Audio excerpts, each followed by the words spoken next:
All right, I am back. So, just finishing up what I was talking about, we again are going to talk about the idea of inputs, right? So, we are going to try and primarily create a system that's ping independent, meaning obviously it's always going to have some independence of ping, but we want it to be as little inputs as possible, right? The least amount of inputs, the less ping is going to play its role in the match, and frame rate is going to play its role in the match as well. We also want to create systems that have two layers versus one layer of defense, right?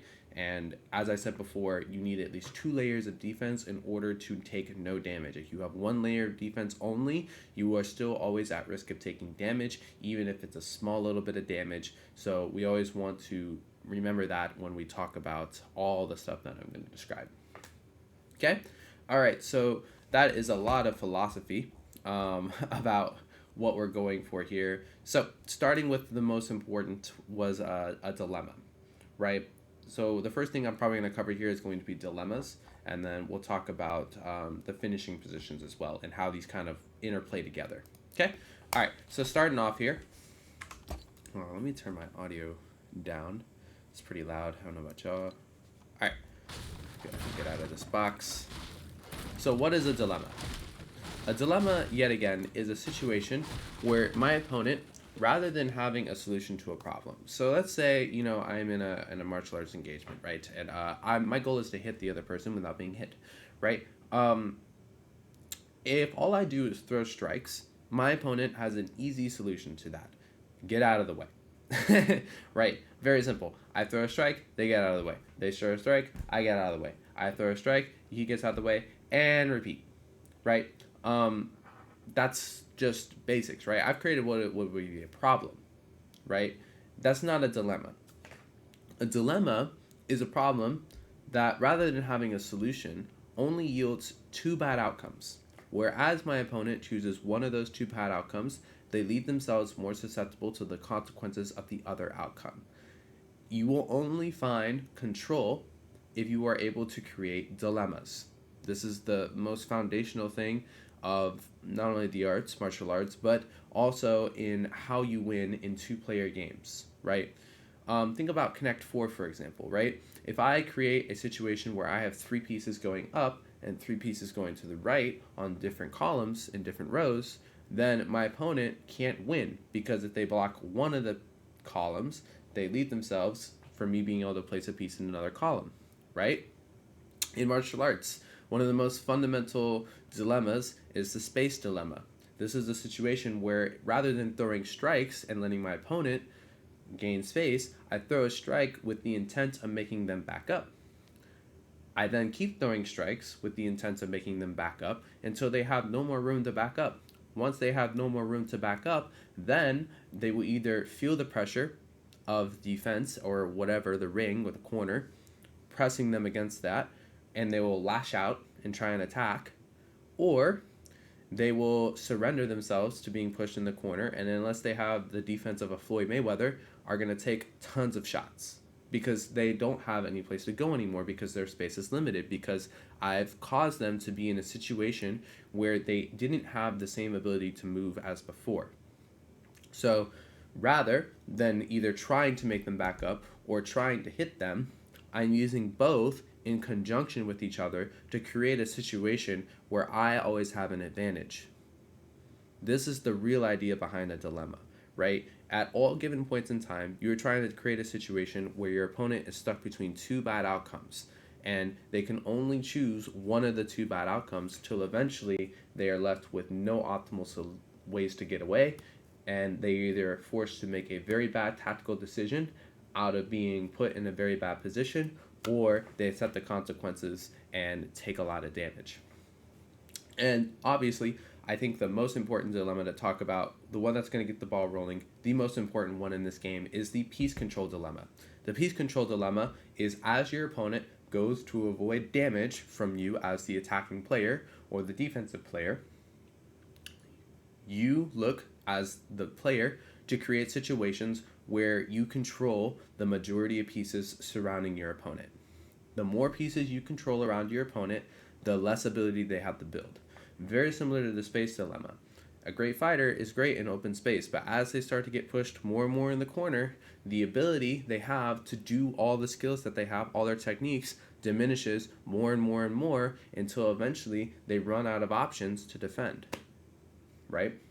It's the same concept. It's the same concept, right? The goal of the piece control dilemma is as your opponent avoids damage and does all those things that they have as a builder, you are constantly looking to create situations where they can't build, right? The only great way you're going to beat a great builder is by taking away their ability to build. That is the only way. It's either done by A, taking away their resources, or B, putting them in situations where they have very limited building ability by controlling the pieces around them. Okay? That is the piece control dilemma. Now remember, it is a dilemma. It is not just piece control or just shoot. This is another very important detail, right? It is both used in conjunction together. Your goal is not just to either A, run forward and shoot them aggressively like this. You're also not going to overbuild and do all of this crazy stuff where you're doing this and then you have to go here and piece control this and then you have to go here and piece control this and then no. That's the other way of doing it wrong. You need to combine them together into a dilemma. A dilemma would be a situation where I would maybe get a cone piece, right? Cone piece or a partial piece control. I'll check and see my opponent's moves, right? If they stay there, bam, you take the shot. If they don't, right, then you can get more piece control to force them into a bad situation. You look, see, can I take a shot? No, I'm going to force them now to a position where they don't want to be, which is hugging the rightmost side of their box, because this doesn't give them a peek advantage, right? I have very little ability to do peek if I'm snuggled up over here versus if I'm here. So if I can force them to be in a bad situation, or even like here, for example, right? So I'm going to try and force them to be cuddled up there, which means now I can come here and make an edit like this. Now they're trapped in that little corner. Now I can hit a nice crouch shot.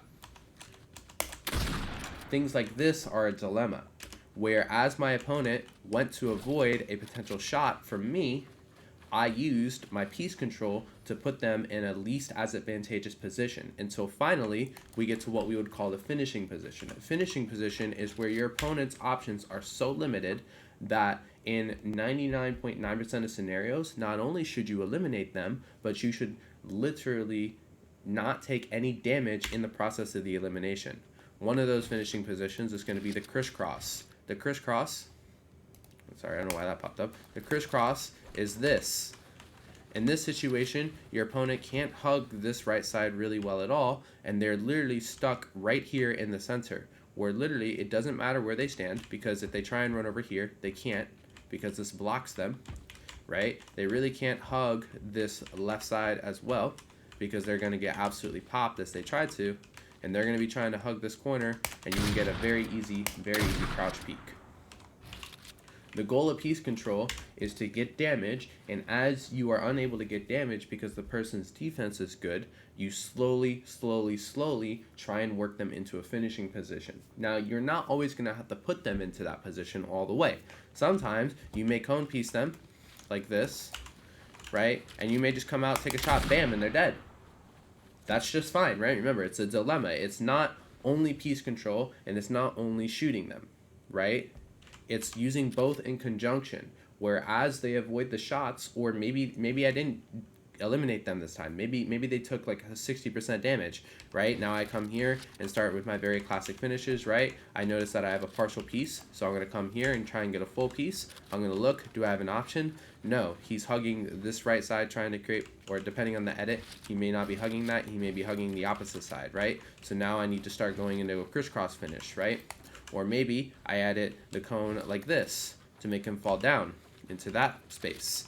Now I can go through and I can shoot his feet here, like that, right? Or I can create two peaks at the same time where I can fake the door and then I can jump up and shoot him. Lots of different options here, right?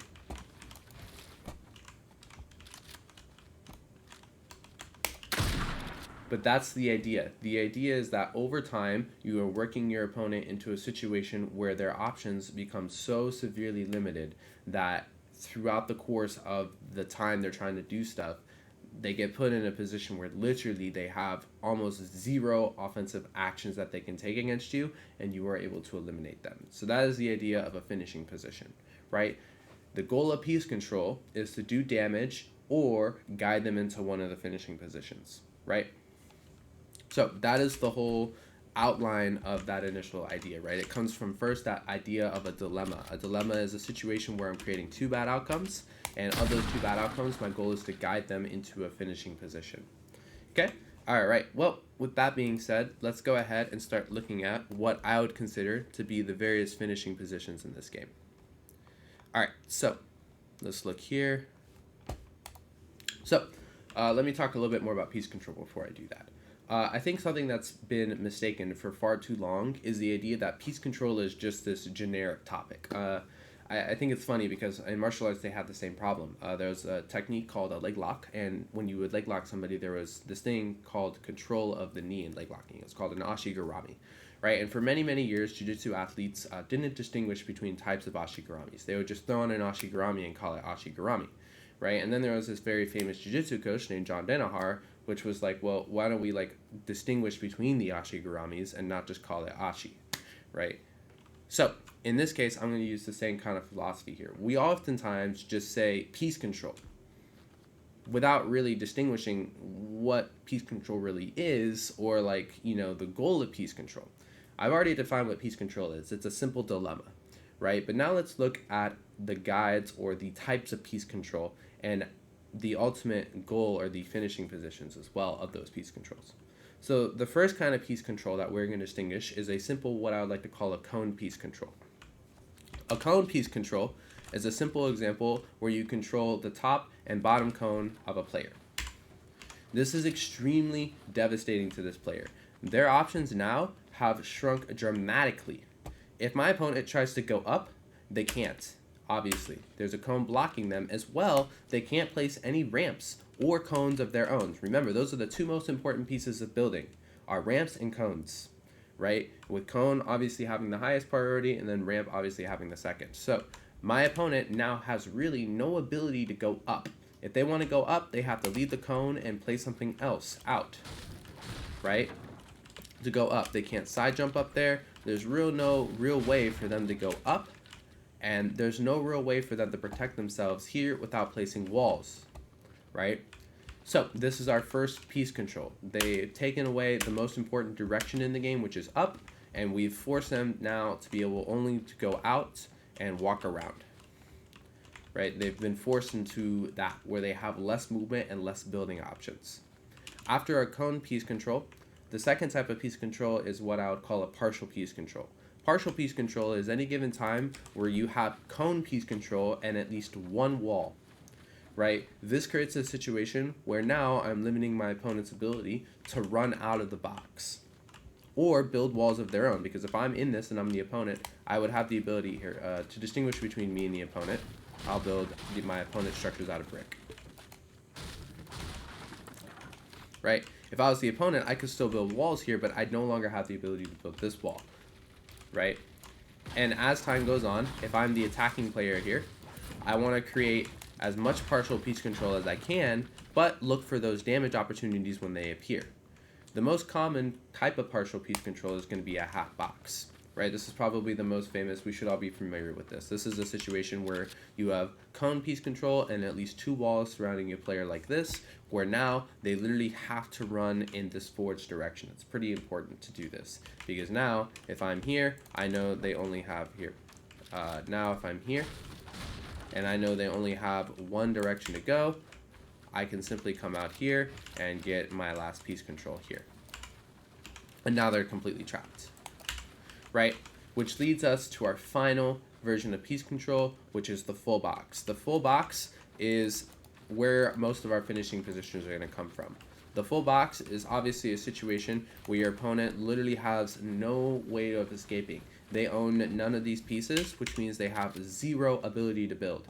If you get the best player in a full box, they are just like any other average Joe. They have no ability to build, right? So I've satisfied our biggest condition for beating the best in the world, right? Just like I said before at the start of this, if you ask me to race Usain Bolt in a track race, I can't do it. But if you shackle his ankles together, you give me the ability to shackle his ankles together before the race, I'll win in spades, right? If I'm racing Usain Bolt, but I'm able to start right next to the finish line, 3/4 of the race done, and he has to start at the beginning, I have a really, really good chance of winning that race now, whereas before I didn't.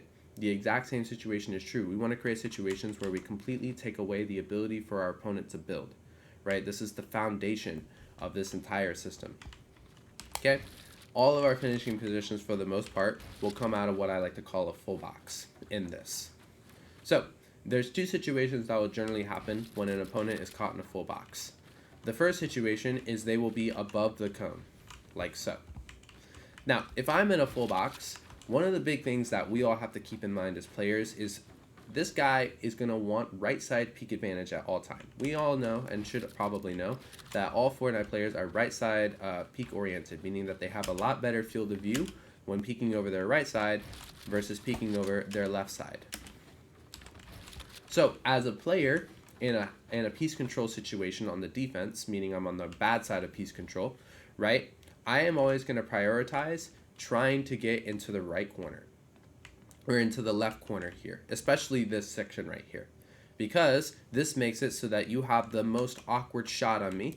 And as I go to make edits here, if I'm trying to get the elimination, I essentially have to take a 50-50 with you. Even though I put you in a really, really awkward position, I still have very limited ability to actually cause damage. It's very hard, right? So as a person being pieced, they're almost always going to try and hug the left side. Versus this right side here, their ability to actually shoot you and create a decent peek is terrible. If they are forced to play out of this, it's almost impossible to really get a nice shot off because I'm literally caught here with my crosshair all messed up, right? If I try and make a peek out of this, my whole character model is exposed, right? If I'm on this side of the piece control and they're like standing right there, look how easy it is just to pop them in the face and kill them, right? Very simple. So, whenever we get somebody into our full box and we start to go to the finishing positions, our first objective will to always be eliminate this side of the box as a potential way for my opponent to go. This will be one of the primary concepts of this system. We'll be eliminating this as a potential direction to go. So what we're going to do is we want to eliminate this. Okay? So what we can do to eliminate this is we're going to find some way to edit the cone. This can be done by editing a door and grabbing the cone like this and closing the door again. As you can see, I edit through it. Now, when I do these edits here, I'm going to do it with the door open just so you can see. I want to first edit the back panel, then this panel. And this gets us to our first finishing position, which I call the crisscross finish. The crisscross finish, as you can see, literally places an entire thing. So it's very hard for my opponent to hug this corner. They literally can't.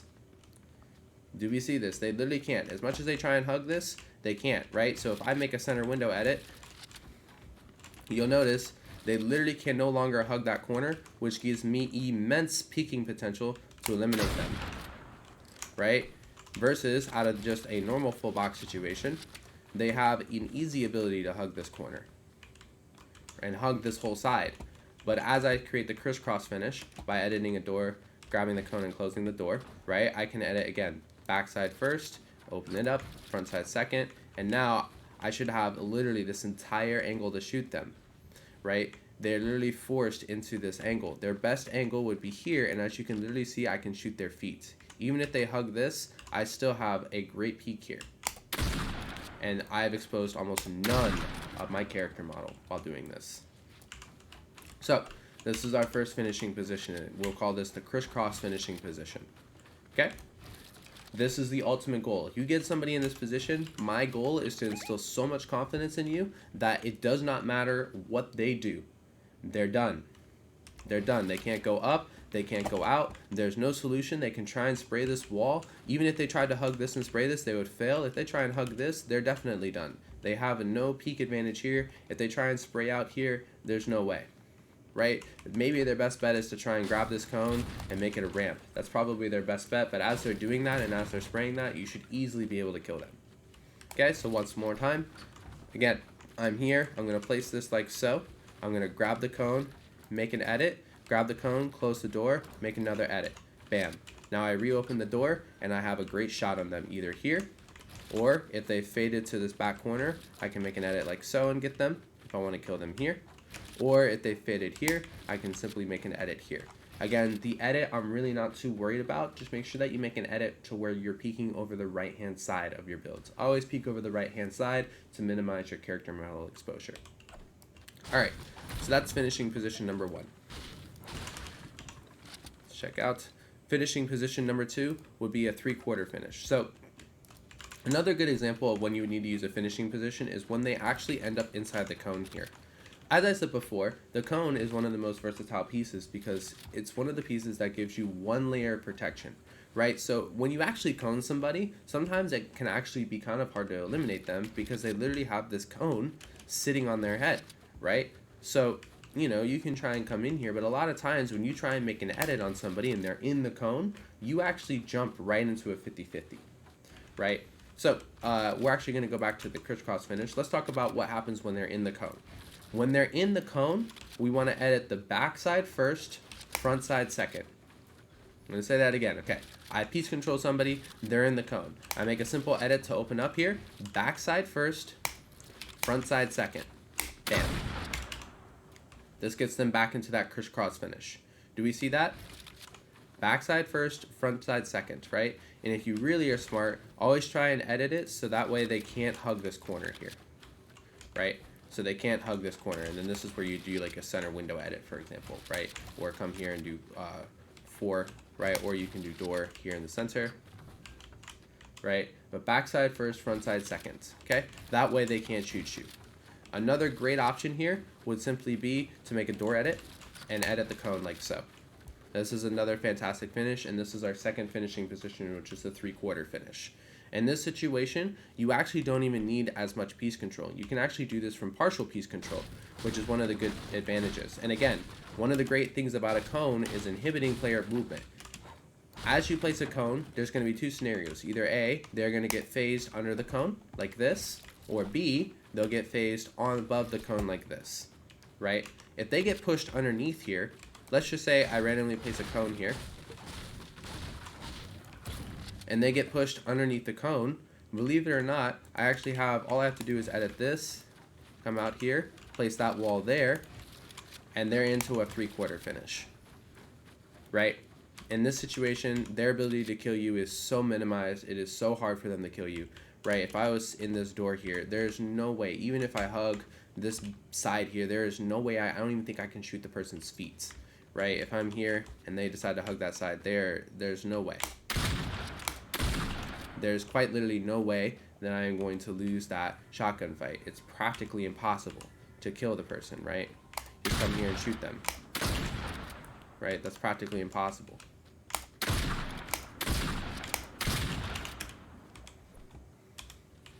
So that's going to be our second finishing position. It's called a 3/4 finish, right?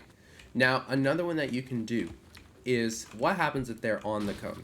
What happens if they get face up on the cone and we want to eliminate them? Let's say we have them in a partial piece situation where I put them in, let's say, a half box and they're like this, okay? A very easy thing that you can do is when you can make a read on what side of the cone they're on, right? So let's say they're on this right side of the cone here, right? They're here, right? What I can do is I can come here and simply edit the cone, and most of the time they're gonna phase through it, right? So if I'm here, as you see here, when I make this edit, I phase directly through this build piece. And again, I've shut off, right? I'm in a 3/4, I'm in a partial piece at this point, right? And then if I'm the attacking player, I simply place a wall and boom, they are dead, right? So this is our third finishing position. It's a half ramp where literally you edit this up like this, and there's literally nothing you can do. And again, this can be done from partial piece control. You don't need the full piece somebody to get this done. This is one of the advantages of the system, right? We don't want to always have to get a full piece. That is not the goal. The goal is to get an elimination, and how we get the elimination is the most important. So again, I can come here. Let's say they're on the cone. All I'm going to do here is open the door, edit the cone, wall. If I can get the second wall here.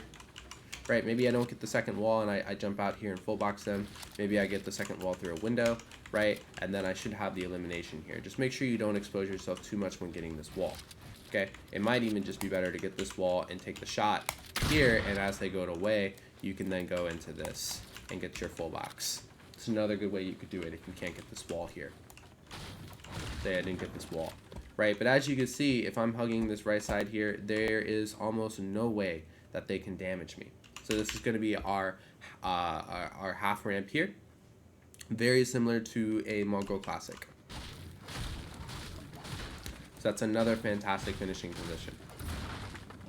Okay, speaking of Mongol Classic, let's go ahead and look at ramps. One of the best ways you can get elimination on somebody with a ramp is what we would call the Mongol Classic.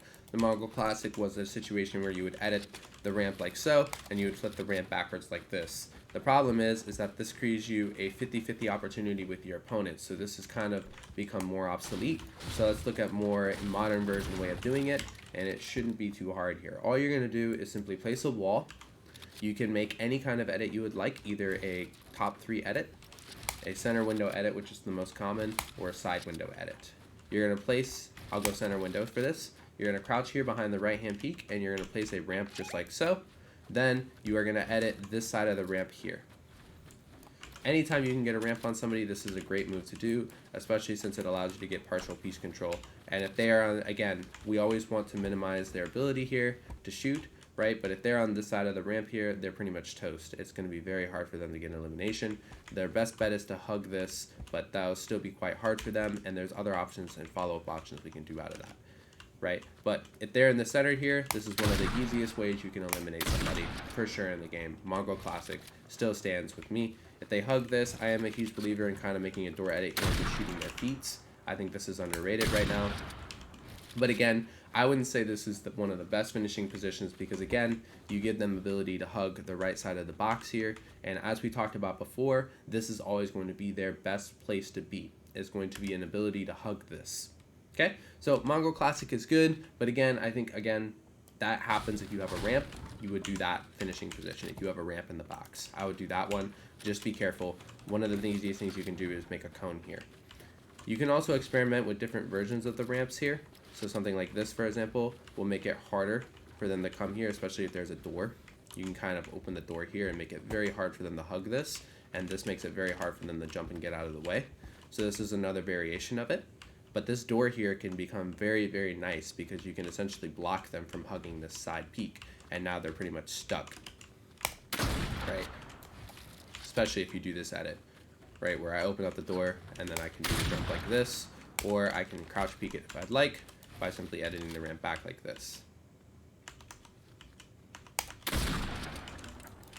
Alright, so the reason why I went through all those various finishing positions is I wanted to give you a goal.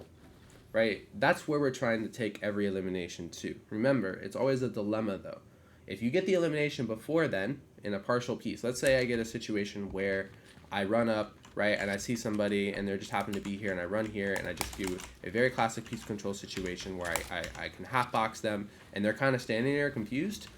Don't feel like you have to make all these crazy edits to get an elimination. Just pop them. Pop them, then make the edit. Does that make sense? You pop them, then you make the edits to get here, right? It's shoot, then build, right? You see somebody, shoot them, then get your piece control, right? These are dilemmas. It's not just build. It's not just build like a madman all around, you know? It's not just build trying to do all this piece control craziness, right? And it's not just shoot. It's together. You have to integrate them together, and that's the most important thing. Okay, all right, so that covers our next big topic, which was the idea of piece control. And the idea of it being a dilemma. Okay, the next thing I'm going to show you guys in the cone system is probably something that you didn't expect, but before we do that, I want to cover defensive skills real quick and talk again a little bit about this. And to actually illustrate this, I'm going to go ahead and play a video here, okay? This is a video by the second best chess player in the world. His name is Hikaru, I think is how you say his name.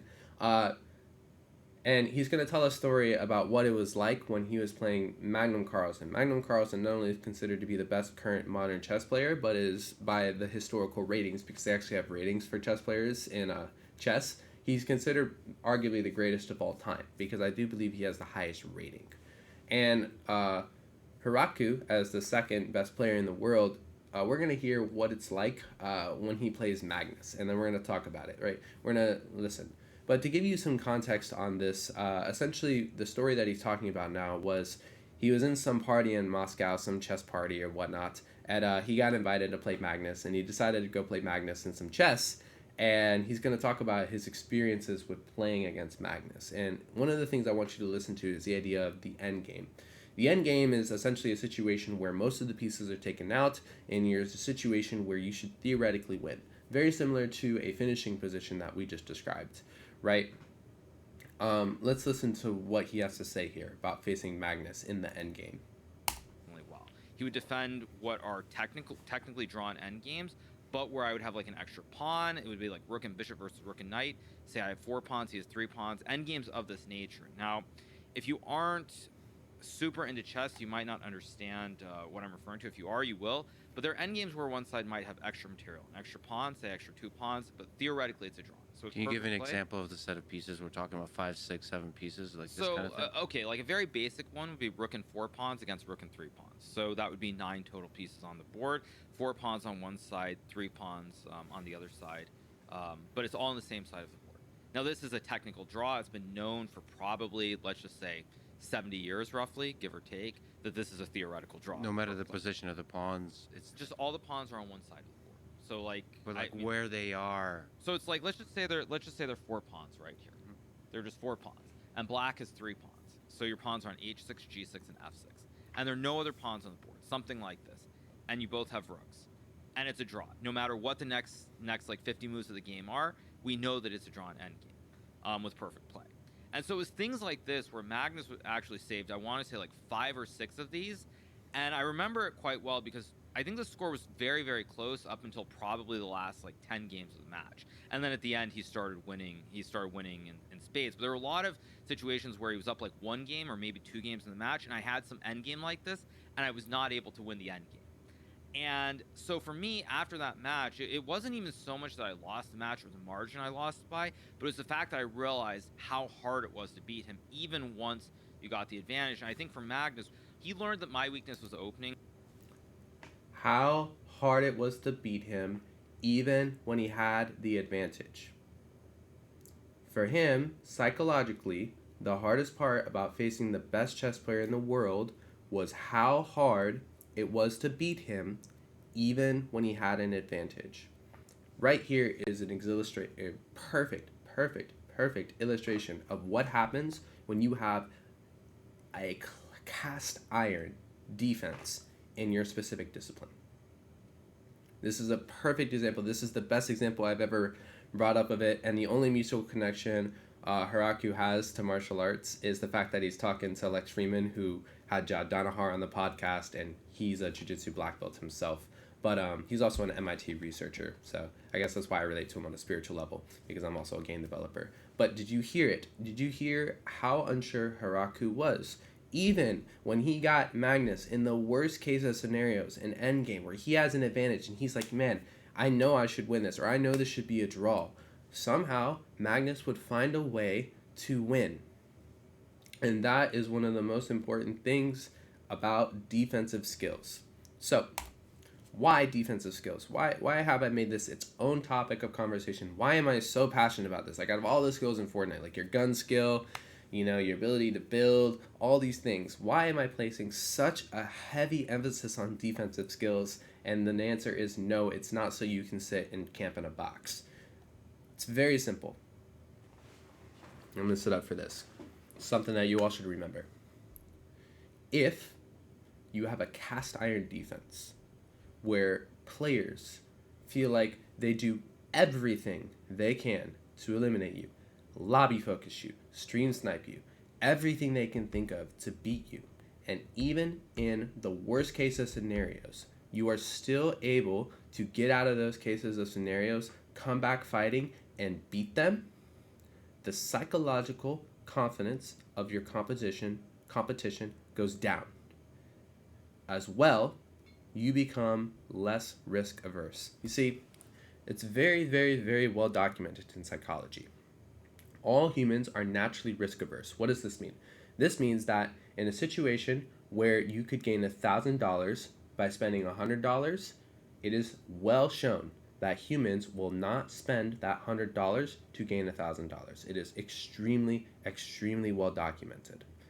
They would rather save that $100 and forego the potential gain of getting 1,000. Right? Because of this, humans won't take risk. You see this in Fortnite all the time. How risk averse are players? They camp in boxes. Why? They're scared they're gonna die. It's simple. It's simple. They're risk averse. They're worried. What could go wrong if I key here? 1,000,001 things. I could jump out of the box and try and attack somebody and die, right? In martial arts, this is so seen so much. I see this every single day. This psychological thing play out.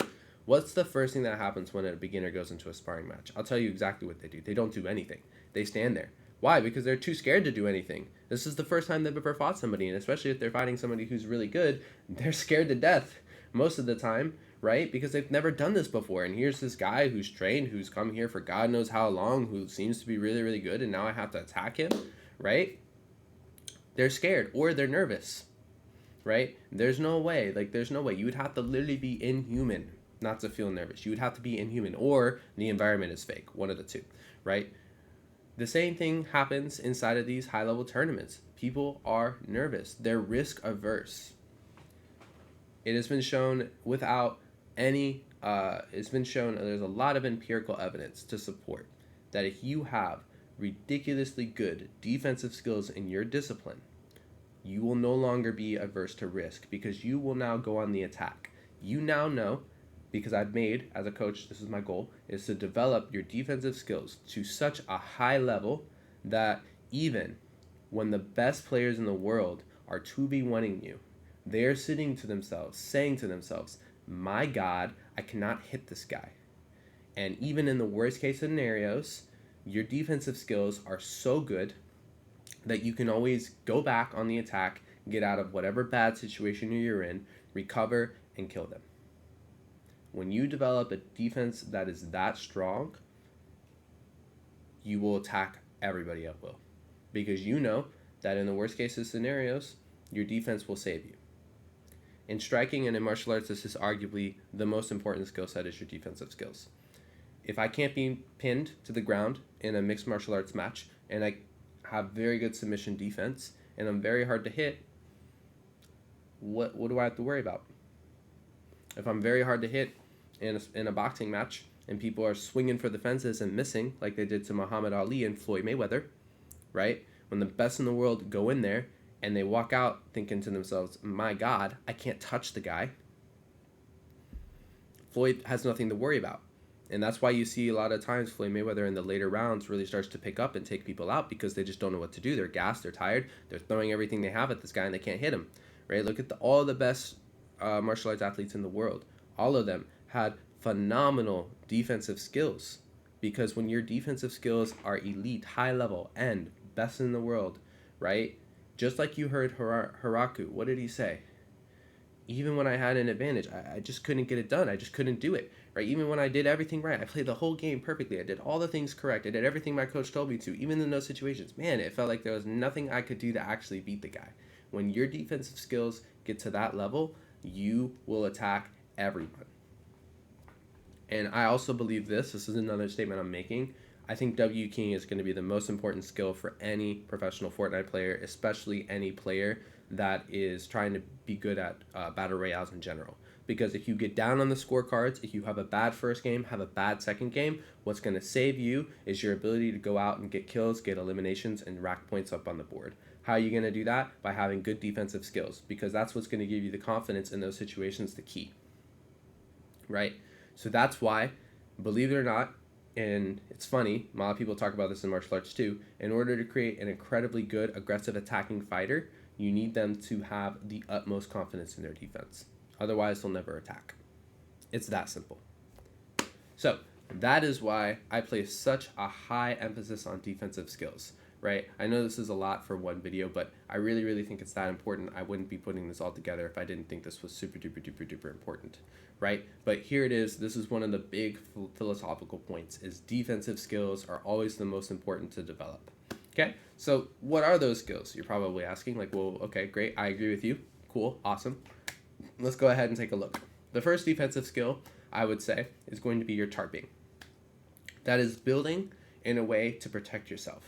Now, most traditional tarps, in my opinion, use a lot of resources to produce the same effect, right? So I'm going to outline what I would like to call cone tarps, or various versions of tarping with cones that are going to not only protect you in a lot of situations, but are also going to create situations where it's hard for people to damage you. Okay, so let's go ahead and look at our cone tarps. The first one is simply going to be a situation where you place a cone and you edit it like this to produce a ramp. This provides one layer of defense in this direction and one layer of defense above you. It does not provide any defense behind you or around you on the sides, but that's okay. We're gonna come here and you'll just continually do this just like so. Right, and this is one of our most fundamental tarps. Okay, this is great if you know that there are people on this side, and let's say there's zone on this side. Let's say zone is over here and it's pulling in on this way, or maybe it's expanding out a little bit, but you know that most people are not on this side for whatever reason. You can easily do this and avoid a lot of damage by doing this. This produces the same effect as something like this. 3 resources for the price of 1. This is one of the reasons why I put cones at a high position in the game, because to do this with floors and walls requires 3, right? You can achieve the same effect with ramps, right? But we'll talk about why I believe cones are a little bit better with ramps, but there's the same tarping with ramps. Okay, so that's going to be our first fundamental tarp. There is going to be a cone ramp tarp, just like so. The next really important form of tarping is going to be the crisscross tarp, like this. Now what's nice about this is that I have a layer of protection above my head, and I have partial protection on both sides. Right, so although I can still be damaged 100%, for a second here, it's actually very hard for somebody to damage me, especially if I wait to make this edit here. Because you don't want to get caught up in it, right? You don't want to get caught in that edit, right? But for this second as well, I can't be damaged on these 3 sides or above me. I can only be damaged from these sides behind me. It's only until here that I make this edit that I actually can take damage, and it's for a very little amount of time. Right, now, are you going to get beamed a little bit with this tarp? Maybe, but I will say if you're just approaching a fight, maybe on mid-ground or in a building, this is actually not a bad tarp to do. And most of the time, as you'll see here, you can start to create some right side peek advantage as you start to tarp here. Right, because if I know that he's here, I can come here and edit this, and I can actually create right side peek advantage very easily, just like this. Right, this is one of the nice things about this tarp. So this is the second tarp. We're going to call this crisscross tarping.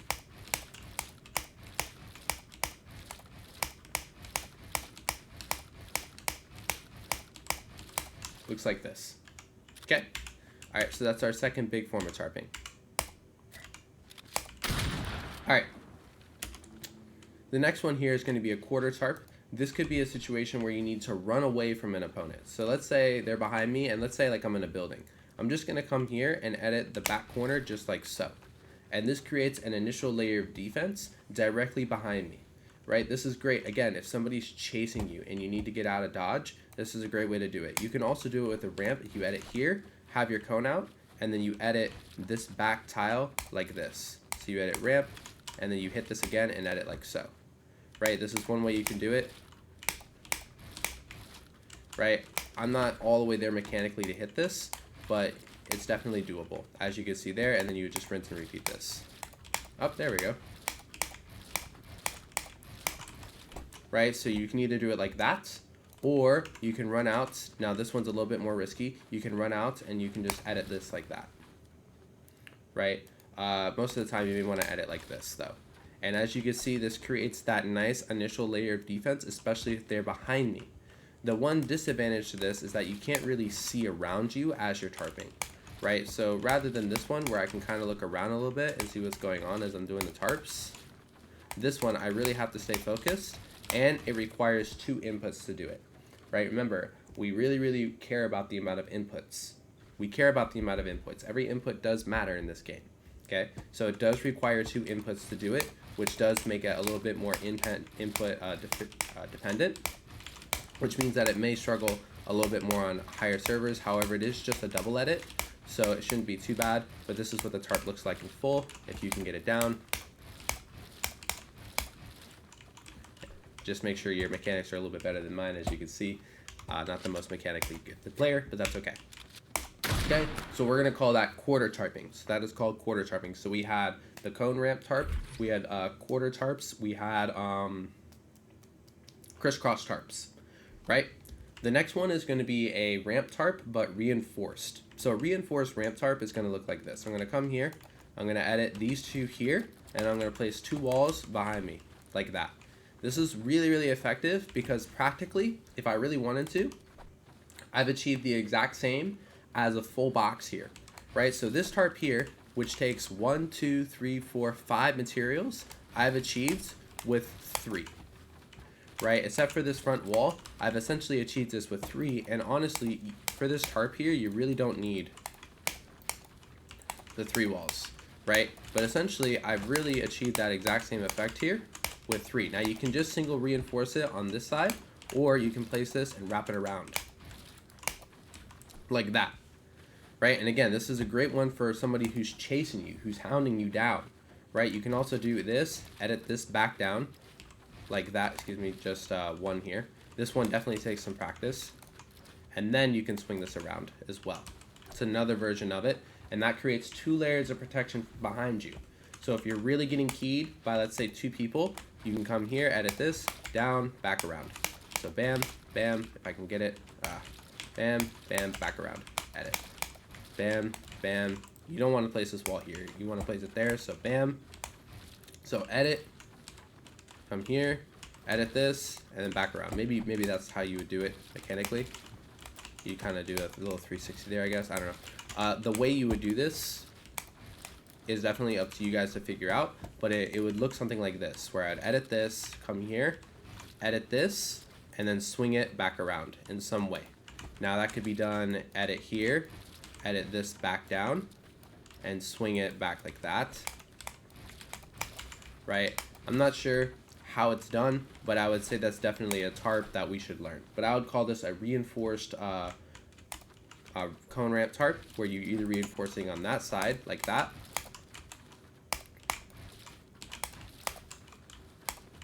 right, and then eventually reinforcing it all the way around.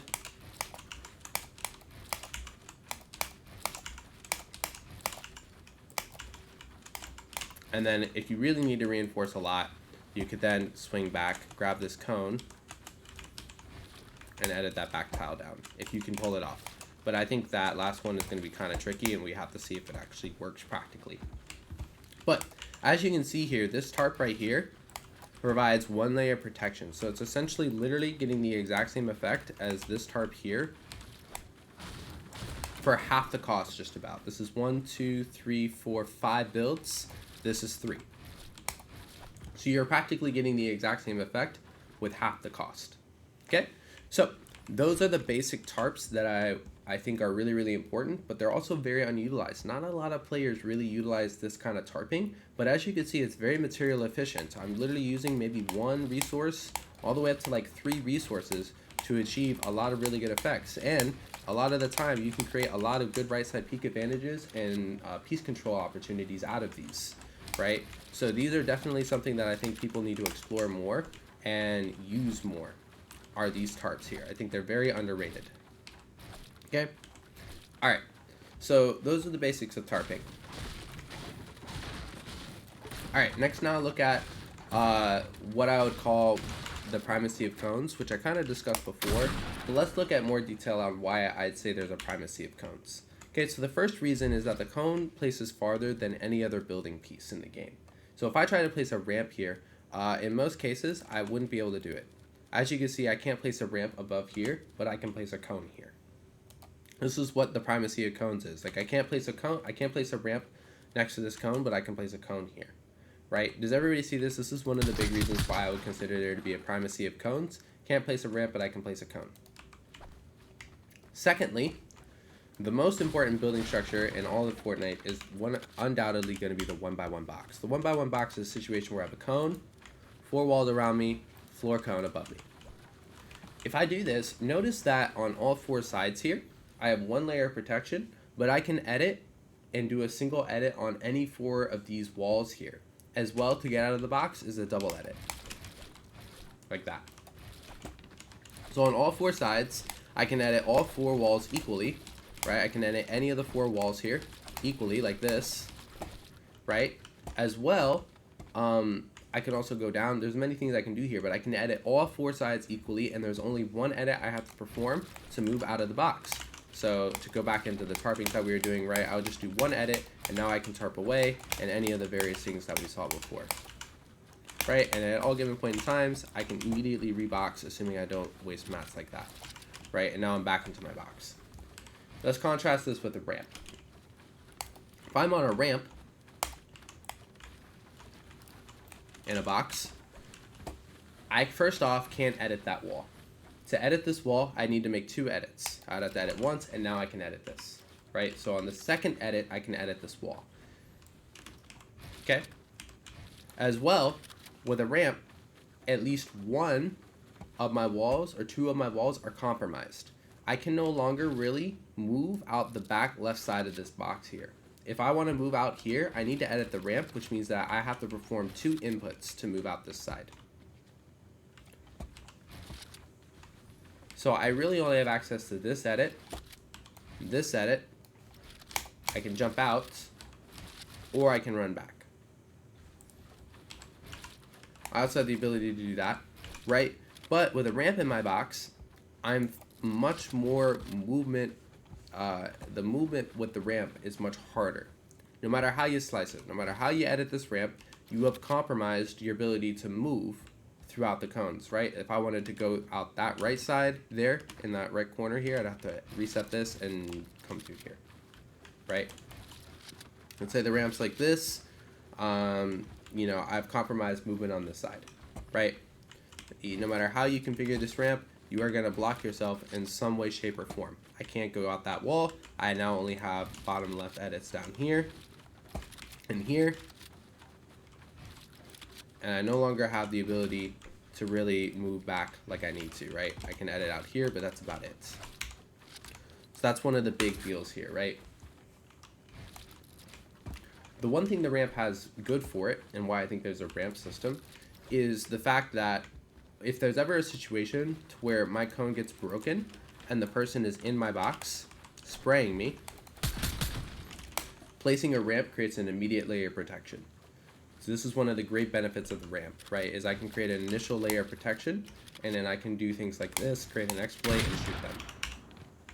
Right, so the ramp is great for creating initial layers of protection and for getting high ground.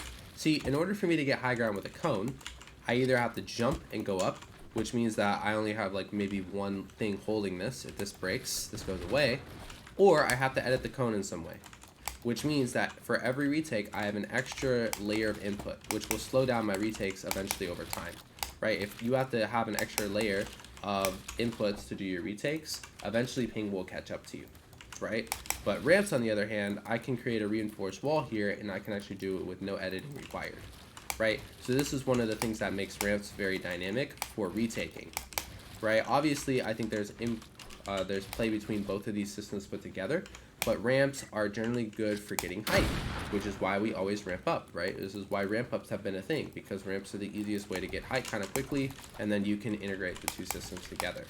So where you would start to integrate cones and ramps is going to be generally when you would do builds like this to get maybe out of your box, and then you would start to do your classic high ground retakes, right? So that would be things like side jumping,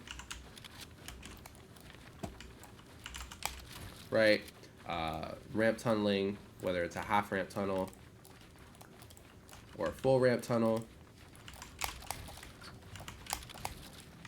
right? That would be situations like that.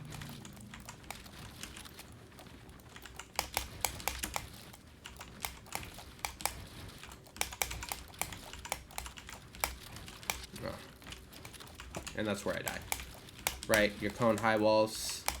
We'll get to all of this. But as you can see, this is where you would do like all of that kind of stuff, right? It's generally in the ramp system with ramps, because ramps allow you to get high ground quicker because you only need to place one ramp down to go up. Where with the cone, you'd have to place a cone, and then to go up, you either need to edit this cone or you need to place a wall. There's no other way to go up. With ramps, not only can I go up with this, but I can also place things to reinforce it as well. Can't really do this with cones. without editing the cone. It just takes more inputs to do. Which isn't necessarily a bad thing, because I do think there's play for this kind of stuff. So that's the big difference, right? So the reason why I have a primacy of cones, though, is because cones can be edited into ramps, right? So a lot of the benefits you get with a ramp can be changed with a single edit. Now this does require more input, as I said before, but that is why as well there's a primacy of cones. Also, cones have some of the most flexible editing that we kind of saw with the tarping, right? You really can't do that with ramps as well. You know, there's no real way to do some of the stuff I did. There's some ways to do it, but it's not as good. Okay. So that is the idea behind primacy of cones, and why I generally prefer you all having cones in your boxes, and why cones are so nice is because of that. Alright, let's go ahead and now look at some of the defensive skills I'm talking about, and specifically they're going to come from positions within the game. So the first defensive position, and the most defensive position that's going to protect you in most scenarios, is going to be a standard box. This is, by the way, let me start with the standard 1x1 box. A standard 1x1 box is this. You have 4 walls, cone, floor, cone. Standard 1x1 box. The most defensive position that I can find in the game is a position where you are in this cone. I actually do believe that we should start healing underneath the cone like this, because if somebody's going to take my wall here, I can actually see them, right? And I can do things like edit out the back here, which creates 2 layers of protection. In order to always be protected in this game defensively, you need 2 layers of protection. If you have 2 layers of protection between you and your opponent, you can't be damaged. That simple. 2 layers of protection, you can't be damaged. In this case, I have 2 layers of protection all around me, but I also have a top layer here of 2 as well. So here, I'm 3 layers protected from the top, and 2 protected all around. This makes this the most defensive position in the game, because it's extremely hard to damage you.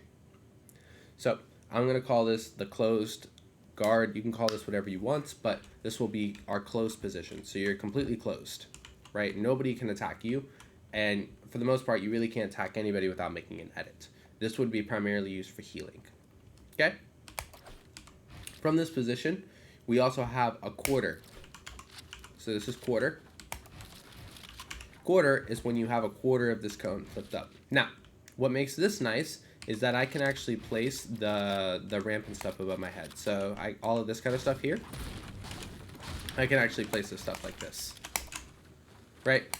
And this gives me that ability to have 3 layers of protection here, and I only have to defend these 2 walls here from being taken. If anybody attacks me on these 2 walls here, I'm still protected by the cone. So they would have to take the cone, and then they could start to look to full box me. And in that time, this is where we would start to rely on our tarping ability, right? Coming out to the side here, editing like this, and reboxing in a different location. And again, going back to our closed position. Right? So again, this is the quarter position. Now there are other things you can do from here, but I'm just showing you the basic positions. Next is going to be our half position. Our half position is going to be a situation where I have half of the cone up like this. This is the situation where I can attack anybody on this side of the wall with 1 edit, but believe it or not, you can also attack people on this side of the wall as well with an exploit. So you simply just edit this down to go to quarter position. You flip this like so, and now you actually, let me do this one more time, you actually have the ability to phase through like this. So that's a nice little edit that nobody, I don't think, is really using. You can use this with a scope, and it's very nice here if you wanted to peek out the side. And I do believe that nobody can shoot your feet. They would only be able to shoot your head, which means that they would have to shoot you from this, and then you have the ability to kind of dip back in like that, right? Reset all the way to closed position if you want, or back to half position. Now, with all these variations, you have the ability to stand underneath the thing or above the thing as well, right? So with quarter, you can also do quarter like this, go to half, then go back to closed, and then maybe back to quarter again, just depending what's going on. Half to quarter, right? Whatever's going on, right? You have those abilities to do those things, okay? Remember, you always have the ability to stand on top and on bottom, okay? And the last one is going to be 3/4. So 3/4 is a situation where you are like this in the cone. What's nice about this is that I'm on top, so rather than being here on the bottom of it, I have the ability to go up. To go up in this position, I need to make some sort of edit like so, and then I would come out and jump like this, right? But if I'm in 3/4 like this, I have not sacrificed the direction of up. Okay, And that's really one of the big differences. I've covered these two walls, sure, but I always have the ability to go up, right? In this position, I don't really have that ability, okay? So those are the 4 types of guards that or positions that you should generally learn when you're working with cones in your box here. Again, you're gonna have the closed position, which is where you're under the cone. This is where you can't really damage anybody, but nobody can damage you. As long as you hold these walls and you have a floor above your head, you are impenetrable to damage in 99.9% of cases. This is how you all should heal. As well, you can see through this position. Next is quarter. Quarter is a given point where you have 1/4 of your cone edited in some way, and you can either play the top quarter or bottom quarter, and they both have great unique elements. Specifically, bottom quarter can be integrated with bottom half to create a situation where you're like this. Next, you have half, which is a situation where half of your cone is edited into a ramp. And it's great for either protecting yourself from shots, like so, or doing things like this. And then your very last one here is going to be your 3/4. This is a situation where you can box up like this, or if you really want, you can block off a specific side, right? This is very good for if you want to create a right side peek advantage. You can do so like this, which now when I make this window edit, you can literally see only a very small percentage of my character model is exposed, very similar to how you can also piece control through this as well. Okay, we'll cover piece control in a minute here. That's going to be the last part of this video, will be piece control. Before I close this up and call that part 1. There's a lot more I want to talk about with this stuff, but those are going to be our various positions of defense, okay? Obviously, with the highest rated position of defense being the closed position, that is where you have the most protection from damage. All right, so let's go ahead and now start looking at some actual tactics for inflicting damage on opponents, right? So we've kind of laid down the positions here. We have cones, which allow us to tarp, right? And we've seen the various tarping positions, okay? So I'm actually going to jump out of free build here, and we're going to jump into a piece control map just real quick.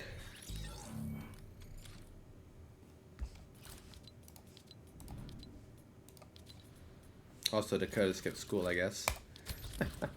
Shout out to Sub the Black Ada for skipping.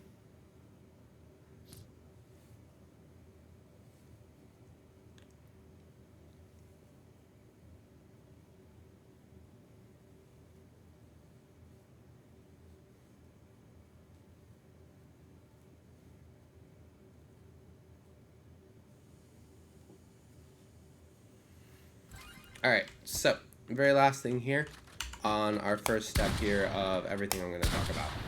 Alright, so you see an enemy in front of you and you want to start to make a move here. I always recommend starting off by creating cones as an initial way of creating layers of defense to you. Now, there's a couple different ways you can piece control from here. One thing I do want to say is if you are going to piece control through a center window, make sure you are in either crisscross guard or crisscross position, not like this, or you have half like this, or you're in 3/4 like this. These are the 3 ways in which I would recommend where you can make this peek on the right-hand window and be safe.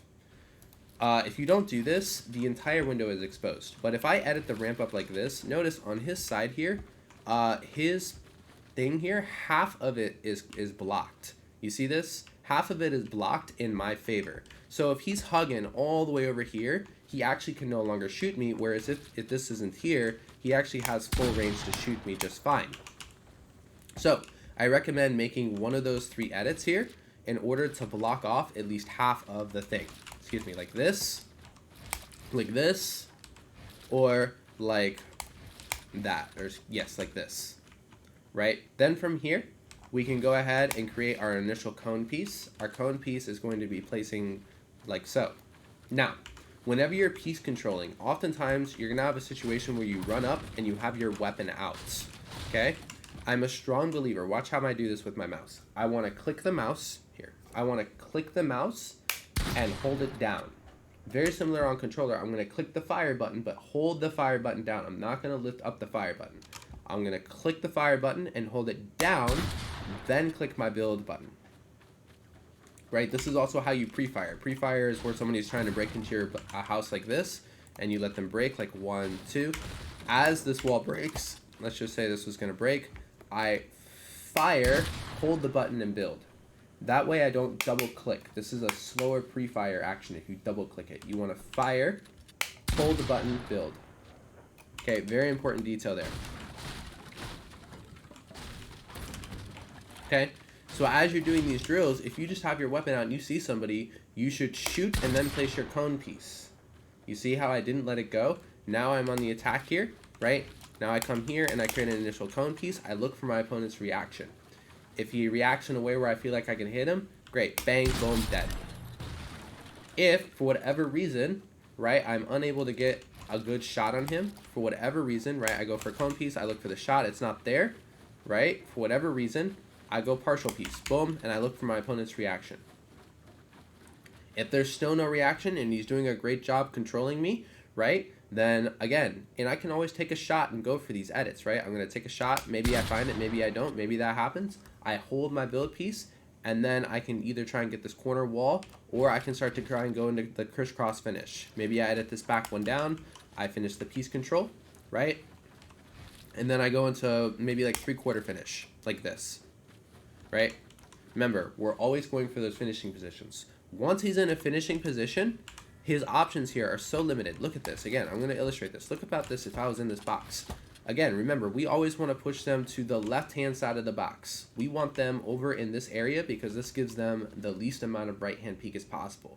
The place where we don't want them is in this corner here, where they have the most amount of right-hand side peek as possible, right? If they hug this, it's going to be hard to kill them, and they have their best pre-fire ability. But if I start systematically eliminating their ability to hug this corner, they're really screwed. So this is an example of where now he's in an optimal finishing position. I can now take the shot, boom, I hold my build piece immediately after. Take the shot, hold your gun, and pull your build piece out. Even when you're resetting your builds, right? Notice that when I'm editing here, I can't reset the wall. So I have to always bring my crosshair over, which causes a lot of crosshair movement, right? No, we don't want that. We want to have our crosshair pre-aimed on our opponent, pull out our build menu, and reset the wall without moving our crosshair. Just like this, right? And that's another great way to reset off of a window edit, right? I come here, edit through, bam, I'm here. I come here, get the cone piece, I look for my shot. If it's not there, maybe I take the shot and I miss, and I hold out my build piece. You see how I never let it go? I'm still holding my left click. I never let the left click go. Now I can make the edit again, right? See if it's there. Maybe this time I make a door edit, right? And I piece control this backside. I look for the shot. Bam, it's not there. I immediately hold my build piece, reset this, and I'm like, okay, I need to go ahead and maybe look to piece control this side, or I can look for one of our various finishing positions, right? Maybe I edit now this door here to try and get this left side, and now I look for the cone, right? Now maybe this time I want to go crisscross finishing position. I see that he's not here, he's behind the cone, so I'm going to edit the cone, boom, pull out my gun, shoot, hold the build button, and then reset the wall, okay? So that's how we really should be thinking of piece control, right? I'm a strong believer when you're starting to piece people with cones, making sure that you have this half thing here to block yourself from potential damage. This cuts the window practically in half and makes it much harder for them to hit you, okay? So that is piece control 1-1. You can do it from the crisscross. You can do it from half ramp, half position, right? You can even do it from quarter position as well. All of those are great options. Let's say you're boxed up in closed position, right? If I go half position here, like this, I can now come out and I can start piece controlling. This is how I can go immediately on the offense out of closed position, right? I look for the shot. If it's there, boom, I take it, and then I immediately build, right? I hold, I look for my opponent's reaction. If I hear the pickaxe come out, I take this out, I shoot him, I reset my build. Just like that. Very clean, very easy. If he's looking panicked, maybe I can make a door edit, open the door up, come down here, bam, shoot, kill, dead. Okay, so that's piece controlling 1-by-1, and you should also be pre-firing like this. If he's coming at me and he's spraying at me, again, I shoot and hold the mouse button, don't let it go, click your build. That's how you have extremely clean pre-fires, because you'll be right here, and you see how it happens right away? I'll be right here, it's shoot, bam. That's how you have almost no input delay on this, because I didn't click this twice. This requires 2 pings, but the 2 inputs is big. It's big. Okay? Remember, piece control is always a dilemma.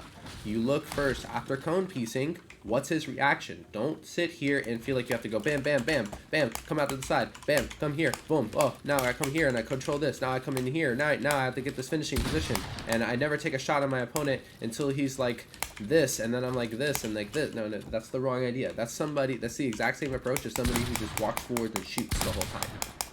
Integration, right? It's always an integration between the two. Okay? Alright. Going back through here, let's look at our next way to piece control that I think is underrated. So the first one was piece controlling out of the guards here. The next one is to piece control through this little window. This gives your opponent very little ability to actually see what's going on, and you can actually come here and crouch and get both cones here. This is a great way to get a cone piece, right?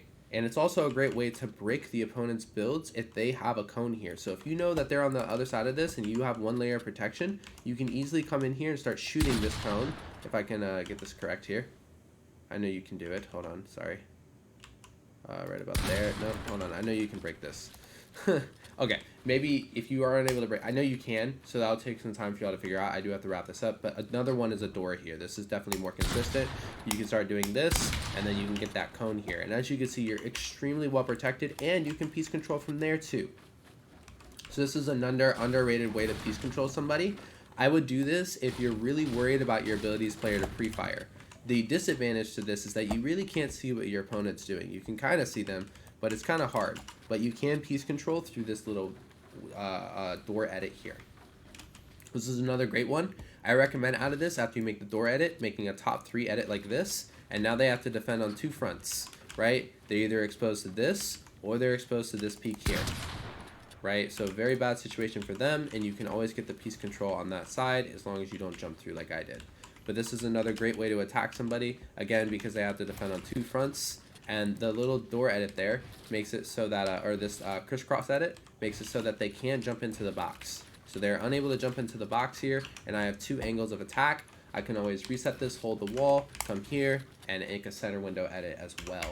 Okay, remember, only make center window edits when you have this to protect you, right? I can look at my opponent. If I see a shot and I can take it, bam, great. Let's say I miss for whatever reason. I then start going into the finishing position. So I edit this maybe both back down, and I hold the wall. He's trapped, 3/4 edit. I make sure he can't hug this side, so I edit this panel. Now he can't hug this, and he's completely trapped. Even if he hugged that little corner there, I can still shoot his feet, right? If he hugs over here, no way, Jose. Even if he hugs this little side corner thing here, still pretty easy to finish with a door edit. I'll just edit the door, right? So that's our next little thing right here, is coming through here, editing like so, and trying to either get it through this window here, maybe getting a cone piece control as we call it, or you can try and get a partial piece control with a door edit, like this. So that's our next type of piece control, okay? Or next way to do it. Alright, our third way to piece control somebody, which I think is very underrated, is to do it behind a right-hand peak. I don't see this being done enough at the highest levels of the game, and I think it needs to be done more. So what I'm going to do is I'm going to come out here, I'm going to edit this like so to protect myself. And now I'm going to come here like this.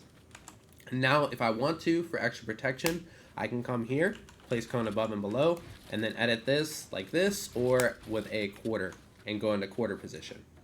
From here, I'm going to come out to the side, and believe it or not, you can actually piece control here a full box and expose no part of your character model. This is something that's being not used enough. This needs to be used more. So I come here, I build, wall, bam, and I place a wall here. As you can see, he's completely full box, and I exposed none of my character model. Then you know the drill by now. I'm going to go ahead and make an edit and look for a shot. If I can find the shot, great, I take the shot. If for whatever reason I miss, I immediately pull my builds out, and I'm going to go ahead and edit the cone. I'm going to edit the cone so he can't hug the side he wants to hug. Remember, the side he always wants to hug is going to be this side here, your left side. You never want him to be able to hug your left side. So I'm going to go ahead, edit, I shoot, I miss, whatever reason. I make an edit so he can't hug the left side. Maybe that's editing the cone like this, right? So, or excuse me, wrong side. Maybe that's editing the cone back here first, front first to get him in crisscross. That could be editing the cone like this to get him in the quarter or 3/4 finish. I don't know if I can get the cone, my bad. Oh, I'm glitched out, never mind. I think it's glitched.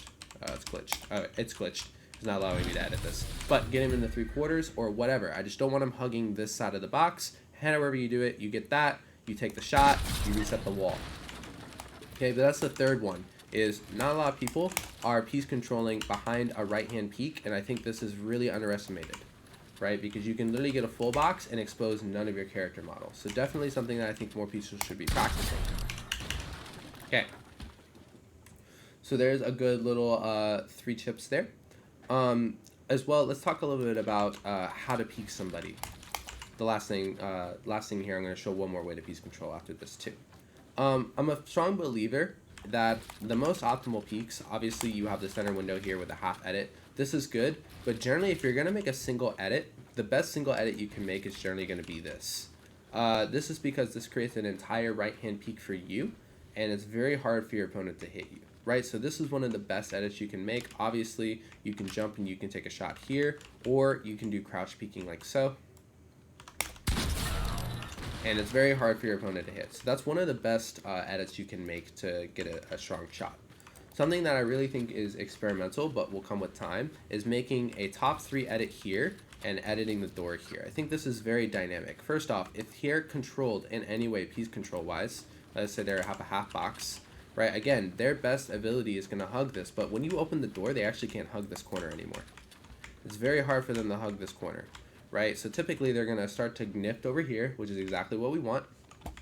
Again, from here we can start to look here to maybe hit a crouch peek, right? Or we get access to this ramp and we can start funneling them in to like something like this, which is half, or if they're here, and we can get immediate shots. So this I think is really dynamic because you have the ability to either A, jump over here and shoot them here, or you have the ability to right side peek and you eliminate their ability to hug this. So this is a very underestimated way to edit your wall for a finishing position, but I think this is underutilized and really needs a lot more research.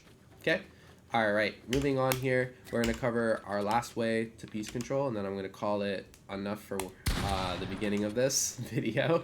It's been a lot, hasn't it? Okay, our very last way is going to be from below somebody. From below somebody, what we're going to do is we're going to do the little thing I've been doing to people. So you come up here and jump up like this, place a cone, and we're going to edit the cone like this in 3 ways.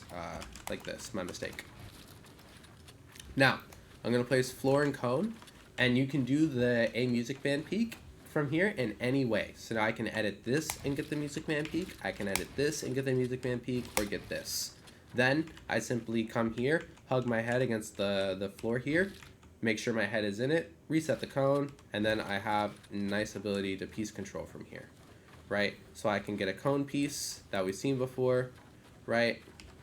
And this will catch a lot of people off guard as well. So I have my nice little cone piece, and then we've seen here you can easily shoot them if you'd like, or you can start coming out of the build like this and start looking for our piece controls from here. So that's one way to do it as well. And what I like about this is that you can do it from any given side, right? So I can do it from any side here. If I want to hit it from this side, right, I can do it here, and then I can start to manipulate the cone like that, right? And I can start getting the pieces that I'm looking for. So that's that one right there. As well, from high ground, whenever we're piece controlling from high ground, it's going to look like this. If I'm above, I'm going to come here and I'm going to first place a cone and a floor, like so. I'm going to come out, make sure there's a cone on your feet always. In this case, since I'm on high ground, maybe I'll just have a cone above me, just for protection. I'm going to come here, I'm going to place a wall high, like this. I'm going to go ahead and I can either make an edit like this, and place 2 cones here. Or I can look for my right hide peak right here behind a protected window edit. And that's generally our finishes from above. pretty standard stuff. This isn't too revolutionary. This has pretty much been in the game for a while. But piece controlling behind this right-hand peak here is very good, and this is another great finishing position as well if you can get this. Just make sure you have this cone on your feet. If you don't have this cone on your feet, you won't be able to shoot your opponent. You'll actually hit the wall. So just make sure you have this cone under your feet, and then that way you have the ability to actually hit this. Alright, cool. So I do have other things I have to do today, unfortunately, but I think that's a really, really good start to this video series. There's a lot more stuff I want to cover, but you know, for the start here, I think that's really, really good, and I think we can start diving deeper into some of the effectiveness of this and start refining it more and more. But I really, really hope I laid out the initial looks of the cone system. The whole goal of it is to build advantages and eventually get people into finishing positions, which you can kill them. It also places a high level of emphasis on defensive skills. I'm a strong believer that you should always have a closed position ready to go. So that way, you know, for that half of 2 seconds, if you're 5 health, this is your best chance to heal. If you need to get out of here for whatever reason, you can tarp, and we covered a whole way of tarping out, but healing in this position is underrated. Simply just come here, place floor and cone, come here, you are fully protected on all sides, nobody can damage you, and have faith in that. Okay, so healing in this position is great, and then you can play the various forms of guards out of this, or the positions out of this to create some angle and get some shots in. I'm a strong believer in this little edit here where you make top 3, like so. And door edit here, right? Any which way where you can create 2 angles of attack where your opponent has to guess where you pre-fire is great, because if you're on the other side, this is now very hard to pre-fire. Single edits, you can do center window as long as you have this to protect you. You can also do top 3 corner, which is the most statistically significant to be effective, right? Because this provides the best right-hand peek for you and provides very little exposure of your character model. If you ever get somebody pinned here, you always want to make sure that you push them to the right hand, your left-hand side, their right-hand side, because that gives them the least amount of ability to shoot you. I don't care who they are. So in a situation like this, they're pretty darn screwed. They're in a finishing position. Okay? And that about sums it up for this video. I look forward to filming parts 2, 3, and 4, as well as creating a ramp system, but I think this should get us going. Okay? Let me know your thoughts.